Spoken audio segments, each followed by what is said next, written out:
Ήταν ακόμα ζωντανό το 11χρονο κοριτσάκι όταν το ανθρωπόμορφο τέρας το έριξε μέσα στο πηγάδι βάθους 10 μέτρων για να το εξαφανίσει. Ο αδίστακτος δολοφόνος της μικρής περιέγραψε με κάθε λεπτομέρεια τον τρόπο που κακοποίησε και στη συνέχεια δολοφόνησε το μικρό αγγελούδι. Οι αστυνομικοί του Τμήματος Ασφαλείας της Τρίπολης από την πρώτη στιγμή θεώρησαν κύριο ύποπτο για την εξαφάνιση της 11χρονης τον Αλβανό. Ήταν ο άνθρωπος ο οποίος σύμφωνα με μαρτυρίες βρέθηκε κοντά στο μικρό κοριτσάκι τη νύχτα του περασμένου Σαββάτου.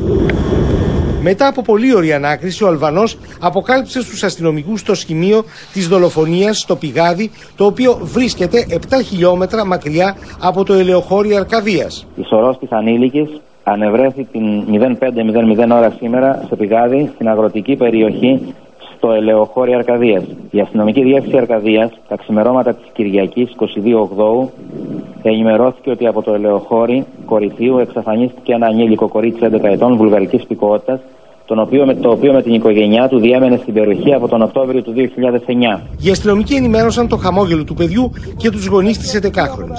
Άνδρες του πυροσβεστικού σώματος μαζί με διασώστες ανέσυραν μέσα από το πηγάδι το άψυχο κορμάκι της 11χρονης. Σύμφωνα με τα πρώτα ευρήματα των αστυνομικών και του ιατροδικαστή, ο ψυχρός δολοφόνος πέταξε μέσα στο πηγάδι το παιδί ενώ ακόμα ήταν ζωντανό.